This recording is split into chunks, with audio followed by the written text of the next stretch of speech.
Recorded video versus live streaming. When should you use recorded video or live streaming in your content strategy? And when should you actually use recorded video that plays live? You can do that, technically speaking, play a recorded video live. However, you shouldn't. So that's what we are going to dive into today. If you're new around here, please do type new in the comments. I would love to meet you. My name is Luria Petrucci from Live Streaming Pros, where we help you create professional live video that is uniquely you. And I'm excited to dive into this topic of how you mix recorded video and live video in your strategy, and how to take advantage of best of both worlds, right? So you are going to have to make a couple of decisions today for your overarching strategy. But if you do have questions, please do type them in the comments with a big Q at the beginning. If you're watching live, we will be tackling those questions. If you're watching the replay, then I will do my best to get in there and answer your questions in the comments. So be sure to participate as always. So let's first talk about the fact that you can create a recorded video and then play that live. That's technically possible. However, there are a couple things you need to know about that, and you shouldn't do it. Really, there are very few reasons that you should ever do that. However, it is one of the most popular requests in order to do. So the reason that you should not do it is, first, if you're streaming on Facebook, that is actually against Facebook's terms of service.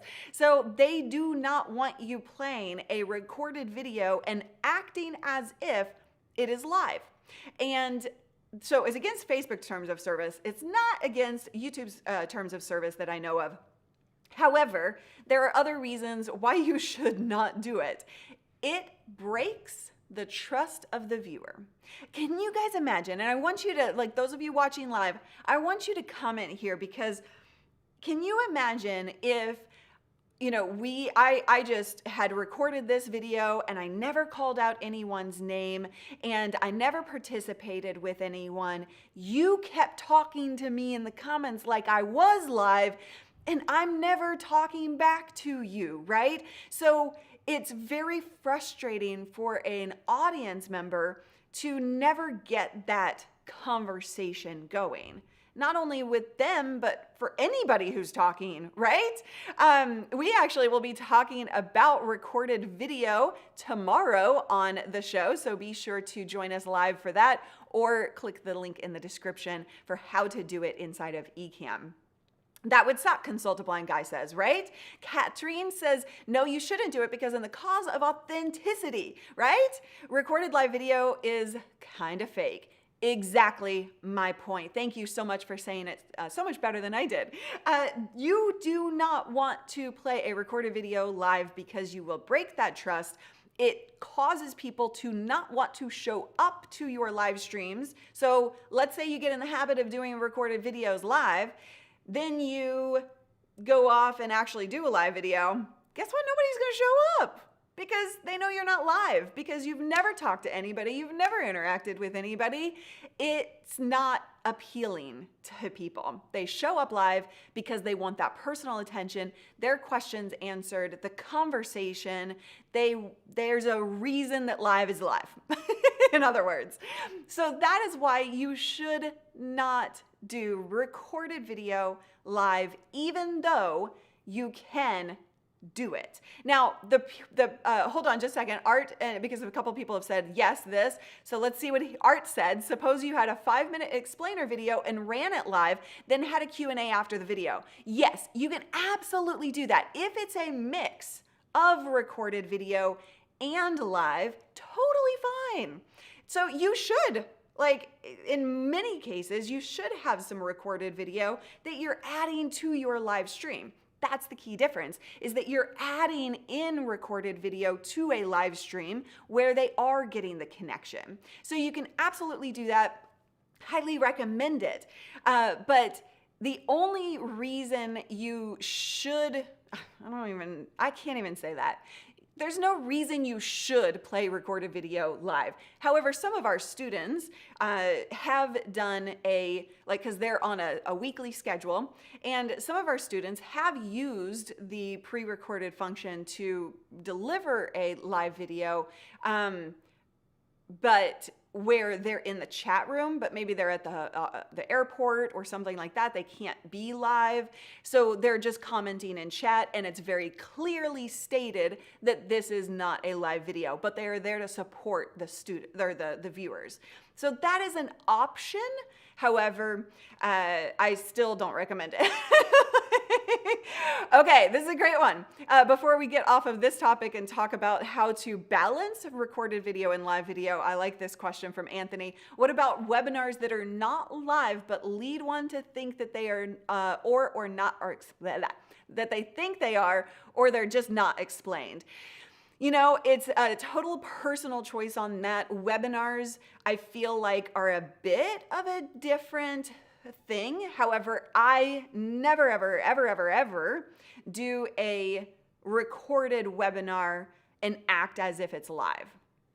So, but it's also a little bit more difficult to get people to show up to a recorded video or a recorded webinar specifically, because they know that it's not live, you know, and then they'll just put it off and just wait on it, think I'll just get to that later today, and never do. So there are reasons why people don't discuss it and not just not explain it.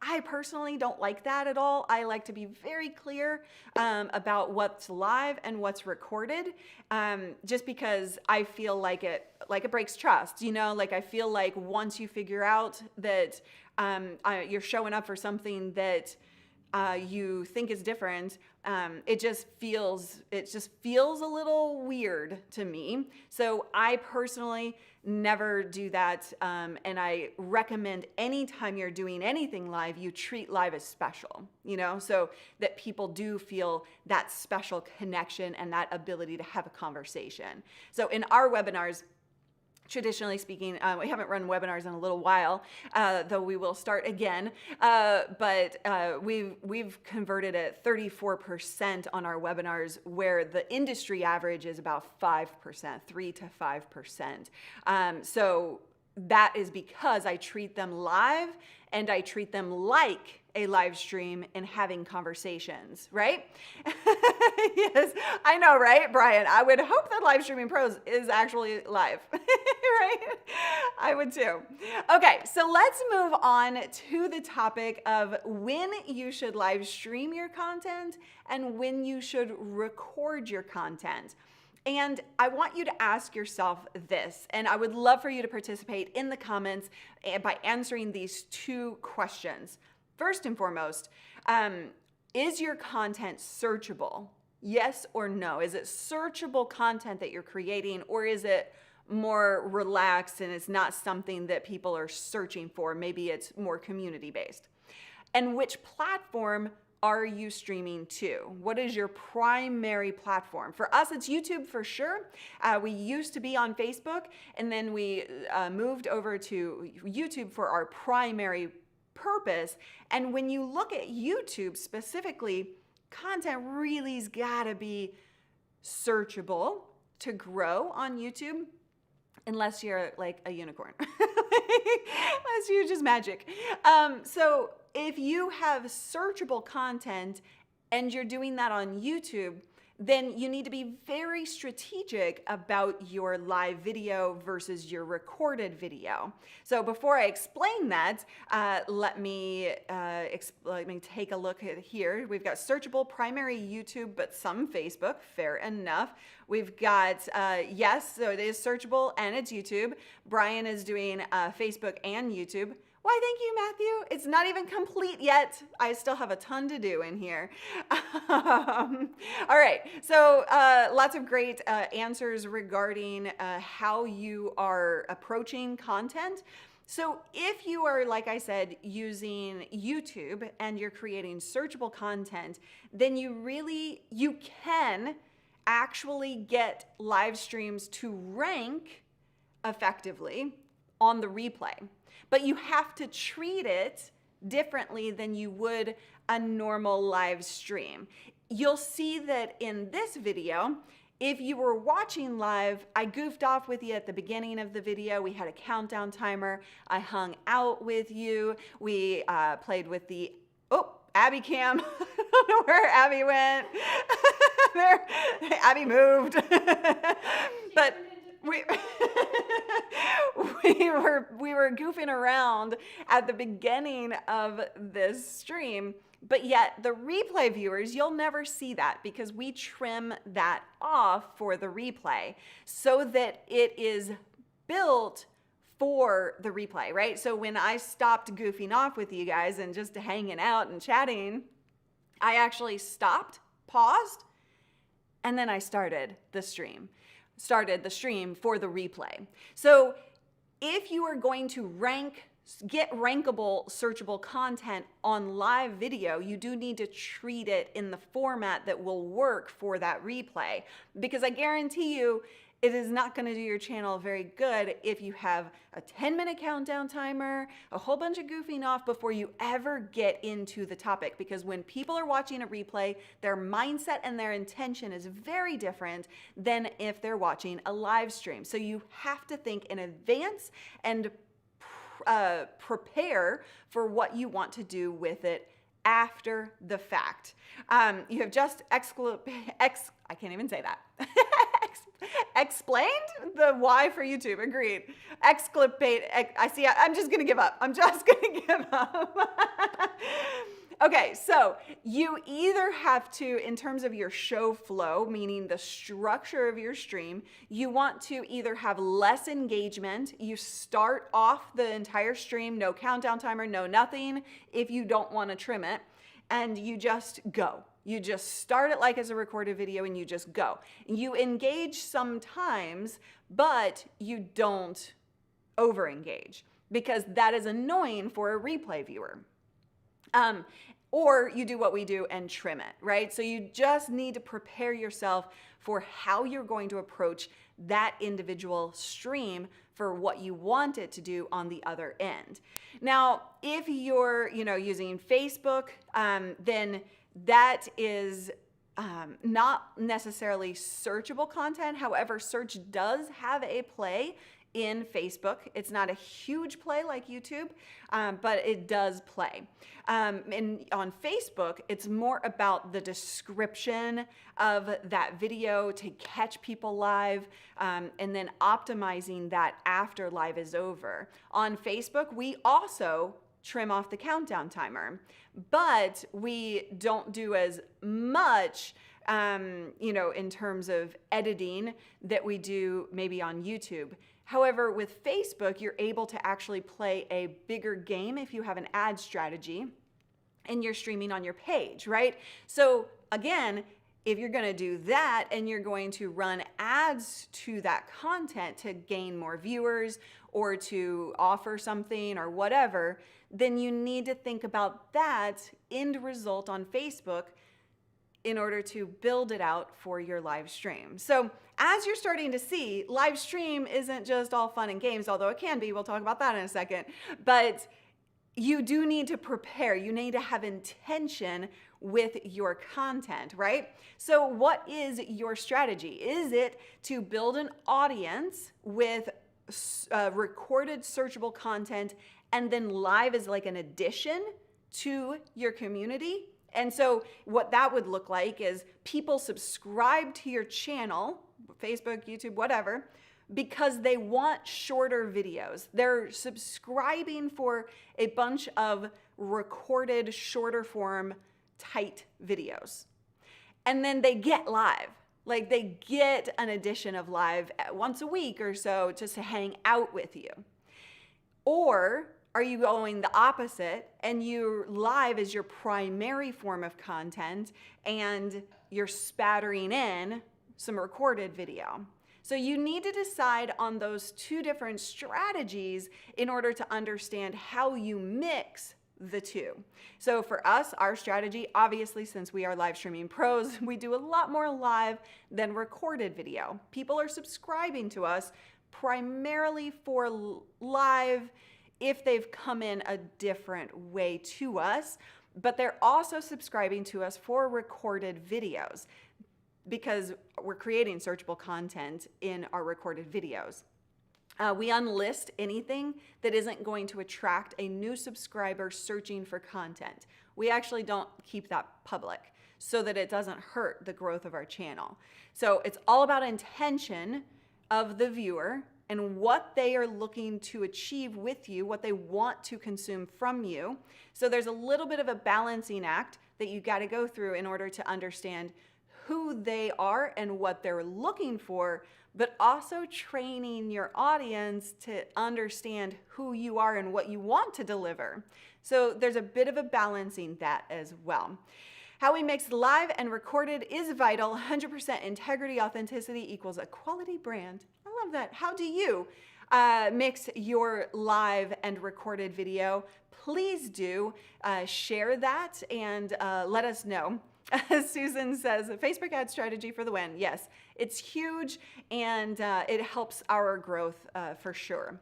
So in terms of live, I mentioned that you can just have a community-based thought process. And so your lives, if you're going to do a recorded video strategy primarily, where live is kind of an addition to what they're getting, then that can be super powerful. By the way, Nick Nimmin is a perfect example of that strategy.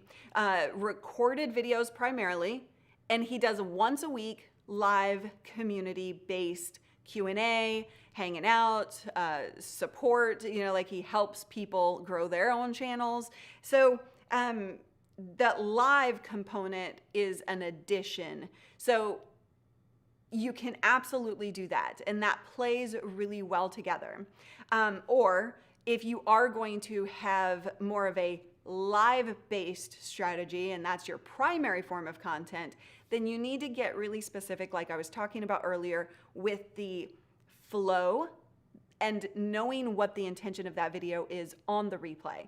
Is it to unlist it? Is it to have some education and you're going to trim it down into just the education portion? And you'll notice that in a lot of our live streams, I actually don't respond to comments and I just keep it in that tight little education value. And it's like 10 minutes, 18 minutes, but it's shorter than the live stream is. And I don't actually engage during that stream or during that portion. And then we trim it just to that. Or you can do something like what we're doing today, where I am engaging. However, it's not the primary purpose. I'm teaching, I'm helping you and delivering information, yet I'm still engaging from time to time. And then once we end this section, then we will go on into a full Q&A, which won't be available on the replay. So you can see some different options there. And here's what I really want you to understand. You do need to really think this through for you and your personality and your strengths. Are you better on recorded video versus live?